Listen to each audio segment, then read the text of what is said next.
Mas Yazid, Ya, selamat sore. selamat sore rekan-rekan Ajaib.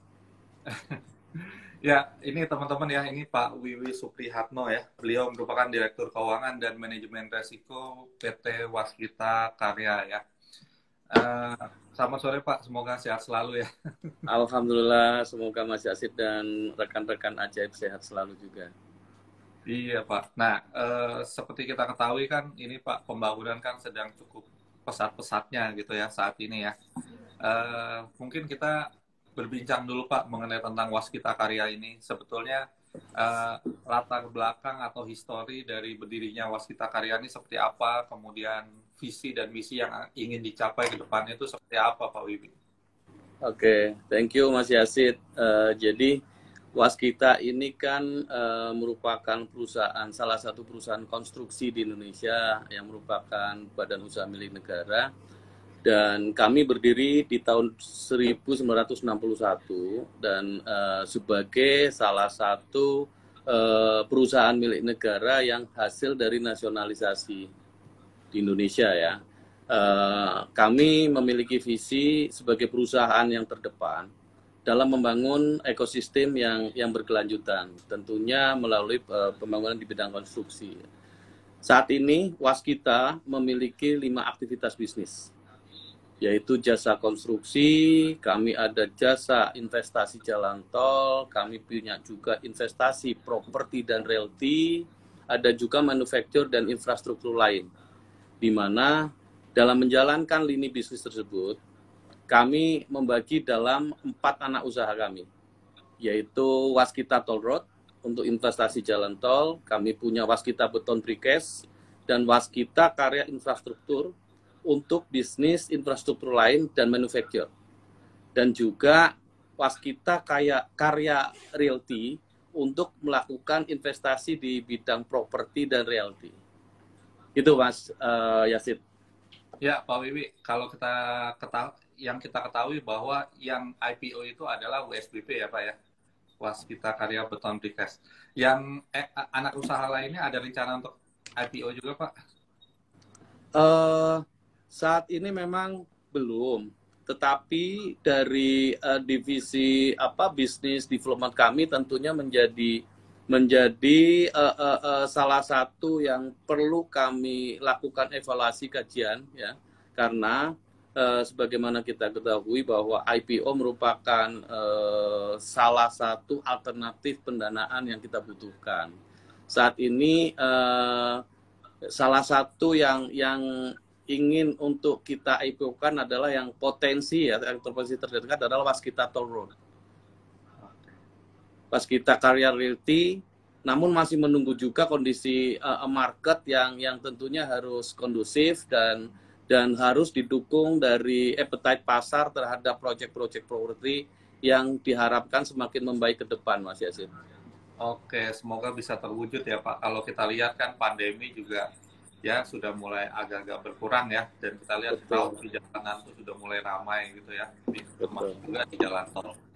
Pak, boleh kita tahu nggak Pak, kira-kira bisnis proses yang ada di Waskita Karya ini seperti apa? Kan tadi ada lima lini bisnis gitu ya Pak ya. Iya, Kira-kira iya. apakah ini saling menopang satu sama lain Pak? Oke. Baik, thank you Pak Mas Yazid, teman-teman investor. Jadi proses bisnis yang ada di Wastika Karya itu tentunya mencakup aktivitas yang bersifat investasi oleh anak usaha kami yang kami wujudkan dalam bentuk nilai kontrak baru. Kemudian Waskita akan mendapatkan pekerjaan yang konstruksinya sesuai dengan lini bisnis Waskita dan tentunya akan mendongkrak nilai kontrak baru bagi Waskita yang terwujud dengan pendapatan usaha.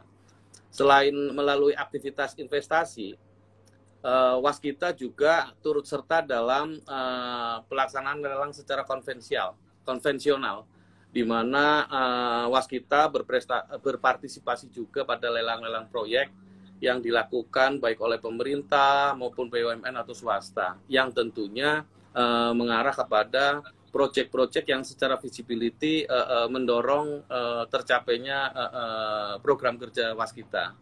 Nah, selama masa konstruksi tentunya kita membutuhkan material. Nah, penyediaan bahan baku ini juga akan disupport oleh anak usaha kami, seperti material beton pracetak di konstruksi atau di jalan tol, kemudian juga ready mix atau steel, baja, dan juga alat berat yang mendukung proyek-proyek waskita secara keseluruhan. Nah, setelah masa konstruksinya selesai, maka kami secara bisnis proses akan menyerahkan proyek-proyek tersebut kepada owner sesuai dengan timeline yang telah ditentukan. Khusus untuk proyek yang bersifat jalan tol, apabila proyek jalan tol tersebut sudah selesai kami kerjakan dari sisi konstruksi, kami akan melakukan operasi melalui operasi jalan tol sebagai operator melalui anak usaha yaitu Waskita Toll Road. Namun untuk beberapa saat sampai dengan tol tersebut betul-betul siap dan sudah menghasilkan recurring income, dan selanjutnya kita lakukan strategi partnership baik dengan investor asing maupun investor lokal. Ini yang dijual bukan jalan tolnya tapi konsesinya, Mas Yasin. Oke. Nah, gunanya untuk dapat memperkuat posisi ekuitas Waskita secara holding dan juga dapat berinvestasi kembali pada proyek-proyek jalan tol yang baru. Kira-kira seperti itu, Mas Yasid dan teman-teman investor. Ya, kira-kira ini divestasi ya Pak ya. Kemudian ini supaya untuk dalam rangka refinancing, supaya mendapatkan fresh money dapat digunakan untuk membangun yang lainnya ya, kira-kira seperti itu. Nah, sejauh ini Pak, kira-kira recurring income dari bisnis tol ini cukup baik nggak Pak? Ini kan tampaknya crowd juga sudah mulai tinggi ya di jalanan gitu. Oke, kalau kita lihat dari pra-COVID sampai dengan hari ini, tentunya ini kondisi yang sangat berpengaruh secara korelatif positif ya. Pada masa pandemi, pergerakan masyarakat terhambat ke kanan kiri, sehingga tentunya berdampak pada perlambatan laju lalu lintas harian di ruas-ruas tol yang kita miliki. Namun demikian, dalam perjalanannya secara year to date selama 7 bulan ya, 7 bulan itu data yang kami tarik.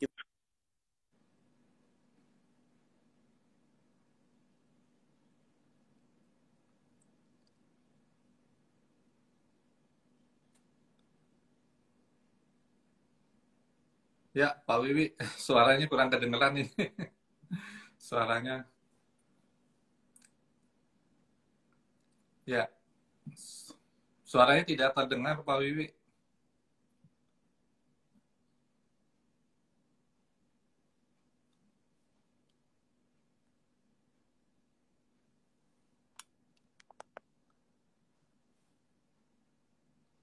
Halo, Pak Wiwi.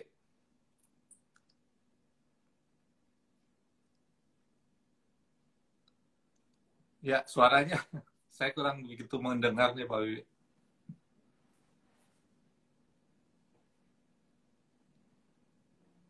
Terdengar? Ya.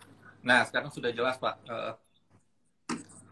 Mungkin bisa dirangkum sedikit, Pak, tadi, Pak, mengenai jalan tol ini. Oke. Jadi gini, secara garis besar lalu lintas harian tol itu mengalami penurunan cukup signifikan sebelum pada saat terjadinya COVID-19.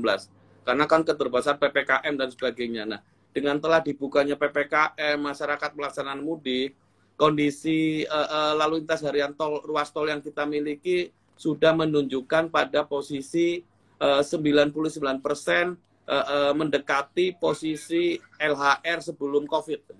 Ini menunjukkan tren perbaikan, dan dari sisi recurring income tentunya berdampak sangat positif bagi kinerja perusahaan. Oke, baik Pak. Jadi sudah mulai sangat baik ya penerimaan kasnya ataupun recurring income ya. Ya, Pak, boleh update Pak? Teman-teman kayaknya banyak yang pengen tahu nih Pak mengenai tentang kondisi keuangan Waskita saat ini. Kemudian kira-kira dari top line maupun bottom line-nya apakah ada semakin baik gitu Pak ya? Oke, thank you Mas Yasid dan rekan-rekan investor. Jadi Waskita Karya ini memang di tahun 2021 kita mulai melaksanakan perbaikan secara fundamental dari sisi keuangan sebagai dampak dari implementasi strategi perseroan, yaitu kami memiliki 8 stream penyehatan keuangan di Waskita, di mana di dalam implementasi program penyehatan ini kan diantaranya ada restrukturisasi hutang, baik induk maupun perusahaan anak. Kemudian kita juga mendapatkan dukungan fiskal dari pemerintah, baik berupa penyertaan modal negara, kemudian right issue, termasuk juga fasilitas kredit modal kerja dengan penjaminan pemerintah.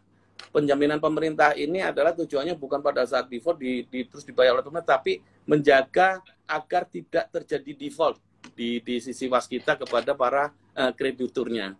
Nah, tahun ini selain itu kita juga melakukan perbaikan dari tata kelola dan bisnis proses, Mas Yasid dan teman-teman investor, yang tentunya ini akan berdampak kepada perbaikan pengelolaan pemilihan proyek secara komite manajemen risiko yang lebih baik lagi, kemudian pengelolaan account receivable kita, sehingga timeline terhadap piutang-piutang kita lebih baik dikelola dan lebih tepat waktu, sehingga cash flow perusahaan relatif bisa terjaga sebagaimana seharusnya.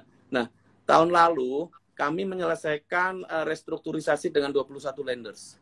Kemudian dengan adanya support fiskal dari pemerintah berupa PMN dan right issue, kami juga bisa meneruskan beberapa 6 ruas tol kita yang saat ini sedang dalam proses penyelesaian, baik yang ada di Jawa, di Trans Jawa maupun di Sumatera. Nah, ini akan menghasilkan percepatan pendapatan usaha, ruas tolnya selesai, menghasilkan recurring income, kemudian setelah membaik sesuai dengan laju lalu lintas harian tadi, mendapatkan strategic partner yang bagus, dan ini bisa kita lakukan divestasi kembali untuk memperbaiki atau menurunkan leverage, untuk menurunkan debt to equity ratio, dan kita bisa menjalankan proyek-proyek baru yang sustain. Nah, hal inilah yang menjadi tonggak dari perbaikan kinerja keuangan perusahaan kita atau Waskita, yang saat ini sudah mulai terlihat titik terangnya, di mana sampai dengan semester 1 tahun 2022 ini kami sudah mencatatkan pertumbuhan pendapatan usaha sebesar 6,1 triliun, dan ini secara year on year ada peningkatan hampir 30% dibanding dengan tahun lalu, yang didukung tentunya oleh adanya perbaikan dari beberapa segmen, baik konstruksi, jalan tol maupun properti, yang dibungkus dalam 8 stream penyehatan itu.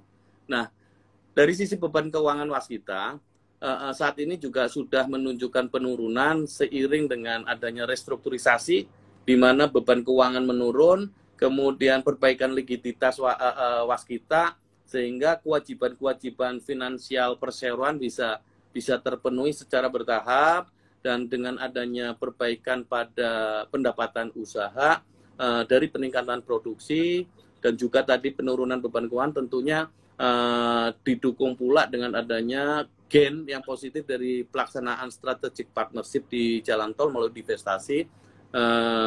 Kita alhamdulillah di semester 1 tahun ini sudah bisa mencatatkan laba bersih kurang lebih 290 miliar, yang mana ini menunjukkan peningkatan 90% secara year on year. Nah, dari sisi neraca, Waskita juga secara perlahan mengalami penguatan dari adanya penurunan hutang, penurunan kewajiban, penurunan liabilities, yang disertai juga peningkatan ekuitas bagi perseroan. Nah, Mas Yasid sama teman-teman investor, tentunya dengan dilakukannya keseluruhan program perbaikan ini, kami mengharapkan kondisi likuiditas Waskita juga semakin kuat. semakin mampu menurunkan level utangnya, memperbaiki level debt to equity ratio-nya. Nah, di sini kami sebagai manajemen baru di Waskita memiliki komitmen penuh kepada para stakeholder untuk senantiasa melakukan perbaikan-perbaikan dan menjadikan Waskita sebagai perusahaan konstruksi yang kuat secara fundamental serta memiliki portofolio bisnis yang seimbang, sustain dan sehat tentunya. Mungkin itu Pak, agak panjang ya Mas Yasid ya. Memang kalau cerita perbaikan penyehatan Waskita sangat menarik Mas. Ya, ini manajemen baru nih sejak kapan ya Pak ya? Kita kepo nih Pak sedikit Pak. Oke. Manajemen baru kami baik board of director dan komisaris ini dimulai yang baru ini 16 Juni tahun ini Mas. Jadi kalau dari saya berlatar belakang perbankan selama 26 tahun saya berkarir di Bank Negara Indonesia. Sehingga saya kurang lebih baru 4 bulan bergabung dengan Waskita. Kemudian juga dari sisi direktur operasional ini merupakan tenaga-tenaga muda yang berasal dari karya lain. Dan kalau dari sisi komisaris kita diperkuat dari mantan kepala BNN, mantan pimpinan di KPK dan juga Kejaksaan Agung, serta beberapa bapak-bapak komisaris kami itu berasal dari pejabat-pejabat struktural di kementerian. Ya, ini harapannya lebih memperkuat implementasi 8 stream penyehatan di Waskita, Mas Yasin. Iya, kalau semangat sekali ya. Kalau saya lihat juga ini secara manajemen lebih solid ya kayaknya ya untuk yang baru ini. Ya, kenapa kita tanyakan Pak? Karena kita ini nggak hanya faktor kuantitatif aja Pak, tapi kualitatifnya ini teman-teman juga pengen tahu gitu ya. Setuju. Oke, mungkin kalau secara kuantitatif Pak, tadi saya pernah melihat bahwa debt to equity rasio dari Waskita ini beberapa tahun lalu mencapai 1.100% gitu ya. Ini ada potensi terjadi deep burden gitu. Kemudian sekarang saya lihat itu di bawah 700%, ini progresnya sangat signifikan sekali sebetulnya ya kalau kita lihat ya. Nah, kira-kira debt to equity ratio ini akan ditekan sampai level berapa persen gitu Pak ya? Untuk idealnya itu seperti apa ya? Oke. Sebenarnya kalau bicara debt to equity ratio kan sebenarnya ada ini merupakan salah satu covenant ya untuk menunjukkan seberapa besar beban hutang suatu perusahaan. Kalau dari sisi perbankan sebetulnya menetapkan ambang maksimal 5 kali dari modal kita. Nah, tentunya hal ini menjadi perhatian kita di mana saat ini dengan adanya 8 stream penyehatan ya berupa dukungan fiskal itu kan sebetulnya PMN turun, kemudian kita salurkan ke BUCT ke ruas-ruas tol yang mendapatkan itu, dan dana PMN yang masuk ke ruas tol itu sebetulnya kembali ke Waskita untuk menyelesaikan piutang Waskita sebagai kontraktor kepada ruas tol yang bersangkutan. Nah, pada saat kita menerima aliran dana dari PMN ini di Waskita, sekaligus kita dalam rangka pelaksanaan Master Restructuring Agreement itu akan menurunkan beban utang kita di perbankan, baik yang bersifat modal kerja dari perbankan maupun yang mendapatkan penjaminan pemerintah. Nah, tentunya semakin cepat penyerapan modal, penyertaan modal dari pemerintah, maka akan semakin cepat penurunan outstanding pinjaman kita, dan tentunya diiringi dengan efisiensi dari beban bunga. Nah, pada saat kondisi sudah berjalan normal, ini sekarang sudah menunjukkan level debt to equity ratio Waskita pun sudah semakin membaik, dan diharapkan di akhir tahun 2022 kami berada di kisaran 3 kali untuk DER-nya, dan ini akan memperbaiki leverage Waskita yang saat ini dan memperkokoh fundamental keuangannya, Mas Yasin. Ini good news nih Pak nih buat para sobat ajaib maupun investor di rumah gitu ya, bahwa akan ditekan ke 3 kali gitu ya. Ya, kemudian tadi Pak Bapak menyebutkan bahwa ada peningkatan pendapatan ya selama year to date tadi ya, hingga 7 bulan itu di awal itu sekitar 30% gitu ya. Apakah ini bisa continue Pak ke depannya seiring dengan adanya divestasi jalan tol dan lain-lain gitu ya, terkait dengan pendapatan ini? Insya Allah ini menjadi satu komitmen bersama dari manajemen Waskita saat ini ya, di mana di 6 bulan pertama dari sisi pendapatan usaha juga sudah menunjukkan perbaikan, dan pendapatan usaha kan perlu diketahui sumbernya dari nilai kontrak baru maupun sisa nilai kontrak yang tahun-tahun sebelumnya. Dari sisi nilai kontrak baru, Waskita saat ini sangat concern dan hanya memasuki pada proyek-proyek yang bersifat project financing dengan owner yang lebih terukur risikonya, dalam hal ini misalnya APBN, kemudian dari BUMN yang secara financial close-nya itu sudah lebih jelas gitu. Nah, sifat proyeknya sendiri yang kita fokuskan di tahun ini sampai tahun berikutnya adalah proyek-proyek yang bisa membiayai sendiri dari proyeknya. Kami memiliki jatah uang muka, dari uang muka kami bisa bekerja menjadikan progres itu jadi termin menjadi pengakuan pendapatan usaha secara neraca perusahaan. Sehingga harapannya didukung dengan penyelesaian ruas tol kita melalui dukungan fiskal pemerintah, kemudian bisa beroperasi sesuai harapan, kemudian dukungan dari pemerintah melalui kebijakan-kebijakan mengenai tarif tol dan sebagainya, menghasilkan lalu lintas harian tol yang semakin baik dan menghasilkan recurring income, dan dilirik oleh para calon investor untuk dilakukan investasi melalui partnership strategik. Intinya ya, gitu Pak Yasin. Oke, terkait dengan kontrak-kontrak Pak, apakah semuanya ini proyeknya berbasis turnkey atau misalnya berdasarkan based on project selesai dibayar gitu Pak?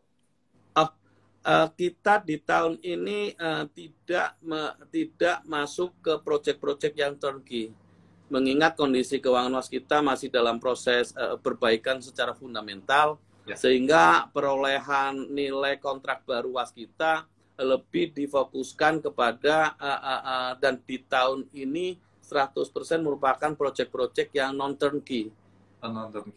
Kita memiliki uang muka, kemudian progress payment gitu Mas Yasin. Dan ini memberikan keyakinan, kepastian terhadap cash flow perusahaan terhadap masing-masing proyek yang kita peroleh di tahun ini.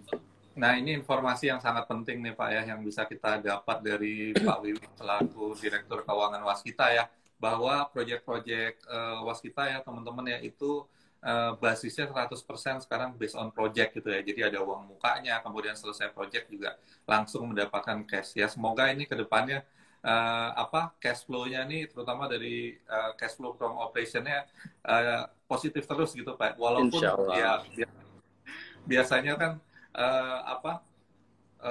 perusahaan-perusahaan konstruksi ini kalau di bursa itu kuartal keempat tuh cash flow from operation-nya itu baru positif, Pak. Sedangkan di 3 kuartal sebelumnya itu selalu negatif. Karena memang basisnya seperti itu ya pembayaran. Pak, sekarang ini kan ini Pak, terkait dengan suku bunga kan The Fed kan sudah jor-joran nih kenaikannya. Meskipun ya kenaikannya itu hanya tahun ini Pak, The Fed itu. Tahun depan tuh dia akan lebih dovish lah. Menurut mereka seperti itu. Nah, apakah ini akan ada pengaruhnya Pak ke industri konstruksi, kemudian ke Waskita ya untuk kedepannya, karena kebijakan tight money policy ini membuat bunga kredit ini kan menjadi lebih tinggi gitu Pak Wiwi. Oke Mas Yasin, menarik nih pertanyaannya. Secara makro memang tentunya sangat berdampak kepada industri konstruksi Pak, karena para supplier, kemudian kenaikan suku bunga kan akan berdampak pada kenaikan harga-harga komoditi ya. Namun bagi Waskita ini, sebagaimana kita ketahui bahwa kami saat ini sedang dalam pelaksanaan perjanjian Master Restructuring Agreement yang berlaku sampai tahun 2026 dan ada penurunan suku bunga yang berlaku juga sampai tahun 2026. Jadi dengan adanya perubahan secara makro, tetapi secara MRA kami sudah fix rate sampai dengan tahun 2026 di angka 5,5% per annum.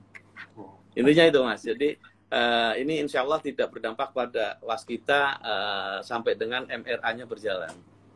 Oke, ini karena ada fixed rate tadi ya. Nah, kemudian Betul. bunganya juga cukup rendah Pak, 5,5% itu ya. Ya, terima kasih Pak informasinya gitu ya. Ya, kemudian terkait dengan ini Pak, perolehan kontrak Pak, sampai dengan tahun ini gitu, apakah ada peningkatan dan kemudian ke depannya seperti apa Pak kontrak-kontrak yang akan didapat? Oke. Eh, Sampai bulan Agustus waskita boleh menyampaikan sudah tercapai di 40.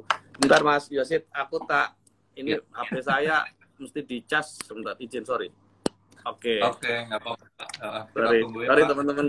Oke, Mas Yazid. Jadi sampai dengan Agustus kita sudah mencapai 42% terhadap perolehan nilai kontrak yang baru dari target perseroan sebesar 25 sampai.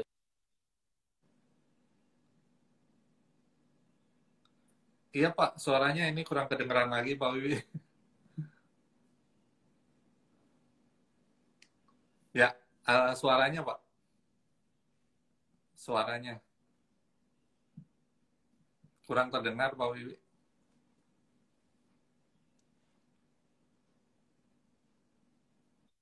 Dengar Mas Yazid? Sudah jelas Pak, silakan dilanjutkan. Sorry. Ini karena pakai HP ada yang masuk, saya nggak ke. Oke, uh, sampai Agustus sudah tercapai 42% dari rencana target sebesar 25,30 triliun. Ini diantaranya kondisi yang menjadi tantangan kita adalah beberapa rencana tender yang tertunda, kemudian juga winning rate kita juga harus terus kita tingkatkan, dan juga ada beberapa yang rencana tender atau kontrak itu mundur dikarenakan beberapa hal yang tentunya menjadi tangan kita. Namun kami optimis, Mas Yasid dan teman-teman investor, bahwa kami insya Allah bisa mencapai target di sampai akhir tahun di sisa 3 bulan ke depan, khususnya untuk sektor konstruksi, karena di IKN itu sudah mulai pengumuman pemenang tender, Ya. dan itu pada kuartal 3 hingga menjelang akhir tahun. Nah, di IKN sendiri kita sudah kurang lebih memenangkan kurang lebih 3 proyek dengan total nilai hampir 3,4 lah, 3,4 kurang lebih. 3,4 triliun ya, 3,4 triliun ya. Dan ini menjadi nilai kontrak baru kami, dan tentunya ada pendapatan usaha sampai akhir tahun, dan karena ini multi years menjadi sisa nilai kontrak di tahun berikutnya, Mas. Dan semua kontraknya ini bukan turnkey atau non turnkey, sehingga punya Oh, uang muka, punya progress payment. Mungkin itu oh, Mas Yasid apa yang bisa saya sampaikan. iya. Oke, terkait dengan IKN nih, berarti kontrak-kontrak yang akan dijalankan itu aman ya Pak ya, karena basisnya adalah project base gitu ya. Nah, sejauh mana Pak IKN ini akan memberikan dampak terhadap kinerja waskita Pak? Oke, karena IKN ini kan proyek yang strategis nasional ya, di mana dari sisa menjelang tahun ini aja kita sudah memiliki kontrak seberat 2,4 triliun nih, dan ini sudah mulai dilakukan pelaksanaan proyek, dan ini sebetulnya proyek-proyek yang bisa dikatakan resikonya rendah secara bisnis. Nah, karena behirnya atau ownernya adalah pemerintah, sumber pendanaannya adalah APBN gitu kan. Selain itu memberikan dampak positif berupa perbaikan kinerja perseroan. Dalam hal ini adalah adanya potensi penambahan dari sisi pendapatan usaha, sehingga tentunya akan memperbaiki kondisi likuiditas perusahaan dari termin-termin yang masuk gitu, Pak. Dan itu secara modal kerja sebetulnya dari proyek itu sendiri. Oke, jadi ini sifatnya multi years ya Pak ya, dan uh, ada potensi berkontribusi menyumbang pendapatan waskita di masa-masa yang akan datang gitu ya. Nah, ya, oke Pak. Betul, betul. Pak, bagaimana rencana aksi korporasi Pak dari Waskita Karya ini mengenai PMN dan juga red issue juga nih Pak? Oke, Sorry ini baterainya. Aduh, habis. Ya. Oke, kalau PMN sebetulnya dari pemerintah sudah memberikan persetujuan bahwa tahun ini Waskita mendapatkan support fiskal berupa penyertaan modal sebesar 3 triliun. Nah, 3 triliun ini untuk menyelesaikan proyek jalan tol di 2 ruas, Mas Yasid dan teman-teman investor, yaitu di Palembang sama di Bocimi. Bocimi itu Bogor, Ciawi, Sukabumi. Betul. Nah, ini ada 3 triliun. Nah, mekanisme PMN ini kan melalui right issue. Nah, untuk menjaga kepemilikan komposisi kepemilikan pemerintah di level 75%, maka kita imbangi dengan right issue kepada porsi publik, dan ini juga sudah kita laksanakan RUPS luar biasa di minggu kemarin, sudah mendapat persetujuan dari shareholder, dan harapannya good fund bisa kita terima sebelum akhir tahun 2022 dan terus akan berdampak menjadi perbaikan penguatan kinerja keuangan di Waskita. Mungkin itu Mas Yasid. Ya, kira-kira right issue ini waktunya kapan, Pak? Kami rencanakan di kurang lebih kalau dari sisi timeline ya, dari sistem itu November atau Desember kita laksanakan untuk right issue. Harapannya sih tidak sampai bulan Desember kan, karena biasanya investor di bulan Desember sudah fokus pada liburan kan Mas Yasid. Iya Pak. ya kalau dari investor sih harapannya harganya ya dimurahin ya Pak ya, supaya ada kesempatan membeli saham Waskita di harga yang murah gitu Pak, di bawah 500 ya Pak. Tapi ini pasti belum dipublish ya Pak ya, terkait dengan price-nya untuk right issue ini gitu ya Pak ya. Oke Pak. Ya, kalau harga memang menjadi concern kami ya, dan tentunya ini kita masih melihat appetite pasar gitu ya. Kami libatkan lembaga profesi dan lembaga penunjang, dan tentunya ini dirumuskan melalui, karena ini BUMN kan melalui mekanisme tim privatisasi dan persetujuan dari kementerian. Insya Allah harga di tingkat yang cukup kompetitif sehingga appetite para calon investor untuk mensupport Waskita, memiliki saham Waskita lebih baik lagi. Demikian Mas Yasin. Iya, oke, terima kasih Pak atas informasinya. Ya, ini memang ciri khas BUMN ya teman-teman ya. BUMN itu terkenal good corporate governance-nya itu lumayan baik gitu ya, karena banyak yang mengawasi dari kementerian, timnya segala macam gitu ya. Jadi dari segala macam lah, banyak yang pengawasnya seperti itu ya. Ya, Pak, dulu kan kita mendengar tentang sovereign wealth fund ya, atau SWF nih. Nah, sekarang ini kabarnya seperti apa, Pak? Dan apakah ini termasuk membantu penyehatan atau restrukturisasi keuangan Waskita tadi, Pak? Oke, INA ya, INA. Oke, thank you Mas Yasid dan teman-teman investor. Seperti kita ketahui bersama mungkin ya di media atau di web pemberitaan bahwa INA atau SWF ini kan sebetulnya telah menjalin kerjasama dengan kita melalui anak usaha kita yaitu Waskita Toll Road pada aksi korporasi Waskita melalui mekanisme strategic partnership, yaitu divestasi jalan tol, terutama untuk ruas tol di Kanci Pejagan atau kita sebut SMR, dan juga ruas tol Pejagan Pemalang atau PPTR. Nah, ini terakhir kita lakukan di bulan Juli lalu. Nah, total proceeds bisa kita sampaikan kurang lebih 5,8 triliun untuk 2 ruas tol itu. Tapi di luar itu sebetulnya kita juga mendapatkan keuntungan bahwa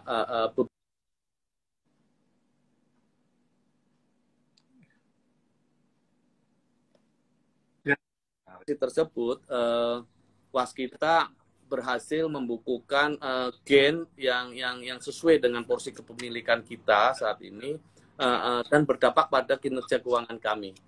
Nah, keikutsertaan INA itu sendiri di dalam investasi di segmen infrastruktur tentunya menjadi angin segar ya bagi sektor konstruksi, di mana diharapkan INA ke depannya juga menargetkan untuk kembali berinvestasi di aset real di berbagai segmen, termasuk juga masih ada di infrastruktur.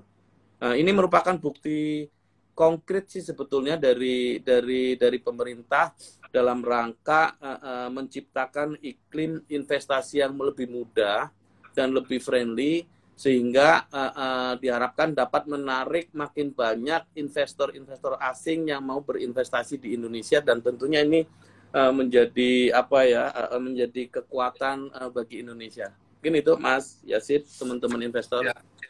Thank you infonya Pak. Ya ini memang Sovereign Wealth Fund ya atau INA ini ya memberikan langkah-langkah konkret gitu ya untuk membantu waskita dalam mendivestasikan proyek-proyek tolnya gitu ya. Ya sangat positif sekali gitu Pak ya. Jadi memang waskita ini saya lihat dari informasi dari Bapak arahnya memang cukup positif ke depannya, apalagi mau right issue ya. Ya, kemudian Pak, kalau dari Bapak sendiri memandang kira-kira peluang industri konstruksi ke depan di Indonesia ini seperti apa, Pak? Gitu ya. Kemudian kan kita 2 tahun lagi ini memasuki tahun politik gitu, Pak. Apakah ada kekhawatiran, ada ganti kebijakan dan lain-lain gitu, Pak? Oke, menarik banget ini pertanyaannya, dan tentunya investor juga tergelitik untuk ingin tahu. Jadi gini, kalau dari sisi saya melihat bahwa infrastruktur di Indonesia itu bisa dikatakan saat ini kan bersifat mandatori ya, di mana dari pemerintahan juga menunjukkan adanya itikat yang positif untuk melanjutkan pembangunan, karena memang pembangunan infrastruktur ini harus berkesinambungan dan memang harus dilakukan demi konektivitas yang ada di negara yang bersifat kepulauan ini. Nah, seperti kita ketahui bahwa APBN untuk infrastruktur itu meningkat loh 8% dibandingkan tahun sebelumnya. Ini merupakan salah satu indikator yang membuktikan bahwa pembangunan infrastruktur masih menjadi concern bagi pemerintah kita saat ini. Nah, di sisi lain, adanya kepastian anggaran, baik yang bersumber dari PMN, APBN, APBD, atau fasilitas pendanaan yang dijamin pemerintah, termasuk juga strategic investor, itu menjamin penyelesaian proyek-proyek strategis nasional yang sedang dikerjakan oleh waskita. Kalau dari sisi tahun politik, dari sisi kontraktor, saya melihat sih seharusnya tidak ada masalah. Karena apa? Karena mayoritas proyek di waskita merupakan proyek-proyek yang sifatnya multi-years. Yang memang secara tupoksinya harus dikerjakan dan harus diselesaikan, Mas Yasid dan teman-teman investor. Sehingga terkait dengan tahun politik atau tidak, ya dari kami tidak ada kendala, dan kami harus menjadikan peluang itu menjadi pendapatan usaha baru buat kami sebagai nilai kontrak baru, dan memang harus dikerjakan. Nah, mengenai nasib pembangunan IKN itu IKN bisa kami sampaikan bahwa mandat pembangunan di ibu kota Nusantara itu kan telah ditetapkan di dalam undang-undang kalau kita melihat ke EKN. Nah, di mana pembangunnya dilakukan setidaknya 10 tahun. Sehingga kami optimis ini underlying itu undang-undang, Mas Yasid. Betul. Kalau mau dirubah berarti harus dirubah undang-undangnya dulu. Untuk merubah undang-undang tentunya melalui mekanisme tata perundangan yang berlaku di Indonesia. Tentunya akan lebih rumit. Demikian Mas Yasid dan teman-teman investor. Iya Pak. Ini mungkin saya ingin bertanya Pak. Kan saya pernah melihat gitu Pak, atau membaca gitu ya, di China itu kan ada inovasi terkait dengan infrastruktur. Kita ketahui bahwa penetrasi electric vehicle itu kedepannya akan semakin tinggi gitu ya, di mana jalan dibuat itu bisa men-charge gitu Pak, electric vehicle tersebut yang berjalan di atasnya gitu. Apakah ada inovasi-inovasi Pak seperti itu ke depannya gitu ya, baik di jalan tol atau di mana gitu ya? Kan kita ketahui sekarang juga kan subsidi BBM itu besar sekali gitu Pak ya, sehingga disarankan untuk memakai electric vehicle kan, termasuk pejabat-pejabat untuk tahun-tahun mendatang itu diharapkan pembelian mobilnya itu mobil listrik gitu katanya Pak. Nah ini dari segi kesiapan infrastrukturnya nih seperti apa Pak? Oke, saya kira kalau dari kondisi saat ini memang belum secara langsung mengantisipasi apa yang disampaikan atau dikhawatirkan oleh Mas Yazid ya. Dan ini juga saya yakin di semua karya pun masih demikian. Kita masih konvensional. Tetapi berbicara mengenai inovasi, kami pun tetap melakukan inovasi atau lebih dalam rangka mengantisipasi kondisi secara global nih, adanya pergeseran dari kendaraan konvensional ke listrik gitu kan, sebagaimana juga mungkin penggunaan solar cell gitu kan. Nah ini tentunya menjadi bagian yang harus kita lakukan, tetapi saya yakin tidak dalam waktu dekat, karena mungkin kita juga di satu sisi concern untuk mensosialisasikan kendaraan listrik, di mana juga SPKLU kan juga masih terbatas nih Mas. Yang konvensional aja masih kebatas. Nah, kalau dari sisi konstruksinya juga bisa semacam surya cell itu, saya pikir membutuhkan waktu dan juga kita masih membutuhkan tenaga-tenaga expert yang mesti kita hire untuk bisa menciptakan pengembangan itu di Indonesia, Mas. Iya, nah memang saya lihat juga terkait dengan electric vehicle ke depannya itu kan infrastrukturnya harus ada, Pak. Termasuk juga pembangunan charging stationnya kayak gitu kan yang di berbagai lokasi gitu. Nah, Pak, kalau kita lihat kan ya sekarang memang pembangunan jalan tol itu cukup banyak gitu, ya Pak ya. Kemudian ada nggak misalnya Waskita ini membangun selain jalan tol gitu Pak, misalnya membangun infrastruktur misalnya yang banyak digunakan oleh masyarakat gitu Pak, yang dibutuhkan termasuk di bidang energi gitu Pak, maksud saya. Misalnya ada perusahaan yang ingin membangun solar cell yang cukup besar ataupun energi baru terbarukan gitu. Nah ini di sini Waskita mempunyai keahlian lah dalam bidang untuk membangun energi terbarukan atau EBT ini Pak gitu. Oke, thank you. Kalau kita melihat dari appetite atau kompetensi inti di Waskita sebagai kontraktor, memang kita mengendaki menjadi leader pada sektor champion yang telah ditetapkan oleh kementerian ya, khususnya untuk water sama airport. Tetapi kalau kita bicara konstruksi proyek yang digunakan oleh masyarakat banyak, kita juga sebetulnya saat ini memiliki capability yang mumpuni, di mana di proyek-proyek saat ini juga sudah kita buktikan. Yang pertama, proyek-proyek dam kita untuk air, pembangkit listrik gitu ya. Kemudian juga gedung, di mana mungkin salah satu renovasi Taman Mini Indonesia Indah, renovasi Masjid Istiqlal, kemudian masjid di Semarang, Simpang 5. Sekarang kita lagi menyelesaikan proyek masjid di Solo yang merupakan hibah dari pemerintahan Saudi Arabia. Dan di sisi lain, untuk energi kita juga berperan di divisi EPC yang membangun kontrak, yang mendapatkan kontrak paket 1, paket 2 PLN di Sumatera. Itu jaringan distribusi listrik di sepanjang Sumatera. Ini kurang lebih 6.000 titik yang kita bangun, dan kita sudah menyelesaikan di paket 1 dan paket 2. Artinya sebetulnya kita tidak hanya di jalan tol, tetapi kita sebenarnya sudah berkontribusi untuk melakukan pembangunan konstruksi baik di dam, baik di gedung, baik di IBC. Dan yang terakhir, kita saat ini sedang melakukan pelaksanaan proyek untuk tambang, Mas, di Nusa Tenggara Barat. Ini juga merupakan bukti bahwa capability Waskita di berbagai sektor konstruksi sebetulnya sangat baik. Terlebih lagi dengan pembangunan jalan tol atau jalan jembatan yang ada di luar negeri, di antaranya Timor Leste. Kita juga sekarang ongoing, dan proyeknya juga proyek progress payment, yang sifatnya progress payment.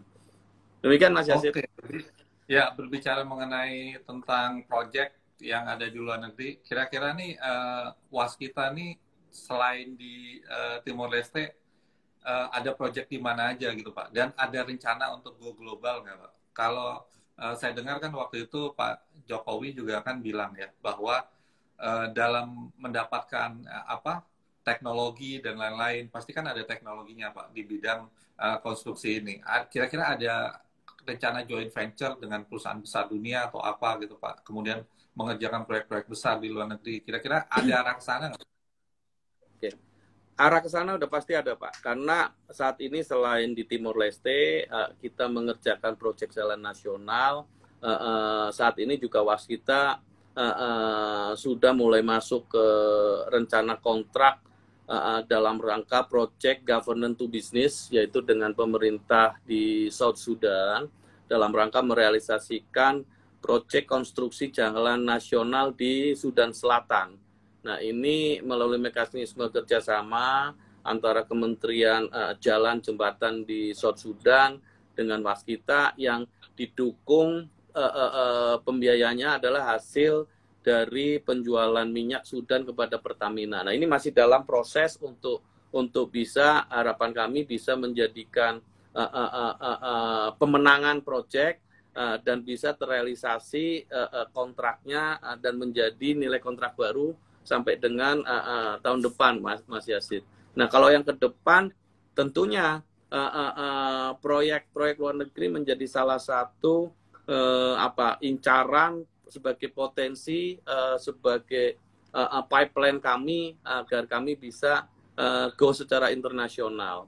Nah, terkait dengan apakah dimungkinkan untuk melakukan joint venture, amat sangat dimungkinkan. Karena secara sejarah Waskita juga pernah memiliki joint venture dengan komponen asing, yaitu Waskita Kajima untuk pelaksanaan pembangunan gedung. Dan ini menunjukkan bahwa kepercayaan kontraktor internasional kepada Waskita juga cukup baik, dan hal ini tidak tertutup kemungkinan kita lakukan kembali tergantung pada proyek-proyek mana yang kita bidik, kemudian kita bisa menawarkan joint venture dengan partner-partner dari internasional. Demikian Mas Yasid. Oke, ya berarti ini sudah pernah ada proyek-proyek joint venture juga ya, dan kedepannya tidak menutup kemungkinan untuk ya bekerja sama dengan perusahaan kontraktor dari luar negeri gitu ya Pak ya. Oke Pak, ya mungkin pertanyaan selanjutnya adalah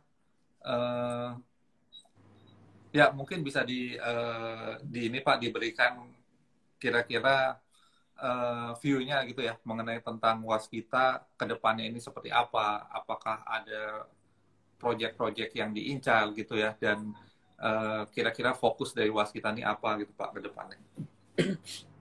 Oke, jadi Waskita ini kan BUMN. Kalau BUMN itu ada dua besaran yang harus kita pahami sebagai value creator, profit creator, tetapi di sisi lain harus sebagai agent of development. Nah, tentunya kalau dari sisi proyek-proyek tidak tertutup kemungkinan adanya penugasan yang harus dijalankan oleh Waskita, itu tidak bisa terlepas dari statusnya sebagai BUMN. Nah, kalau dari sisi proyek-proyek dalam rangka value creation atau profit creator, tentunya kita akan lebih dalam kondisi jangka sampai jangka menengah. Waskita menghendaki proyek-proyek yang kembali lagi secara turnover finansialnya itu bisa membantu mensupport untuk perbaikan fundamental keuangan perusahaan. Nah, sehingga dalam arti untuk proyek-proyek yang turnkey tentunya akan kita hindari terlebih dahulu gitu ya, tapi tidak terlepas dari adanya fungsi kita sebagai BUMN dalam rangka untuk melaksanakan agent of development gitu. Karena dengan kita fokus kepada proyek yang sifatnya progress payment, tentunya cash flow akan semakin baik, kemudian leverage-nya juga tinggi, rendah menurun di level yang yang masuk batas toleransi, menjadi appetite bagi institusi lembaga pembiayaan untuk bisa lebih support lagi kepada waskita. Tantangan di sini tentunya waskita sebagai kontraktor gitu ya, tentunya kita harus memiliki support untuk menjalankan proyek-proyek yang kita garap berupa jaminan bank untuk jaminan uang muka, jaminan pelaksanaan maupun jaminan maintenance. Mungkin secara garis besar seperti itu Mas Yasin. Ya, berarti ini kira-kira waskita ini secara ini apa ya, secara debt to equity ratio gitu ya, itu kira-kira akan tahun depan itu akan lebih sehat gitu ya Pak ya? Insya Allah, kalau dari proyeksi saya pribadi sebagai manajemen baru di Waskita, memiliki kepercayaan diri, optimis untuk membawa Waskita bisa memperbaiki kondisi level debt to equity ratio-nya. Iya, secara tentu saja keuangan secara umum termasuk juga kenaikan potensi pendapatannya tadi ya Pak ya. Betul. Yang dimana proyek-proyek yang dikerjakan tuh bersifat multi years gitu ya. Baik Pak Wiwi, mungkin itulah saja bincang-bincangnya pada hari ini ya. Terima kasih banyak Pak atas pernyataan-pernyataannya. Ya kalau dari saya sendiri view-nya cukup positif ya waskita ke depan. Semoga nanti harga untuk right isunya menarik Pak. Kita tunggu Insya Allah. Jangan ragu-ragu teman-teman investor untuk subscribe right issue kami. Oke, thank you Pak Wiwi. Oke, baik teman-teman, mungkin itu aja perbincangan saya dengan Pak Wiwi, Direktur Keuangan dan Manajemen Resiko dari Waskita Karya ya. Nanti mungkin rangkumannya silakan lihat sendiri, ada di video di Ajaib ya, yang akan di-save nanti di Instagram. Terima kasih Pak Wiwi, sehat selalu. Semoga Waskita Karya makin jaya dan semakin berkontribusi nih bagi pembangunan nasional ya Pak ya. Terima kasih Mas Yasin, teman-teman investor, salam teman-teman Ajaib, salam sehat. Ya, itu aja teman-teman perbincangan kita pada hari ini. Sedikit banyak semoga memberikan insight buat teman-teman. Saya akhiri acara ini. Selamat sore. Wassalamualaikum warahmatullahi wabarakatuh. Waalaikumsalam. Makasih Pak. Terima kasih.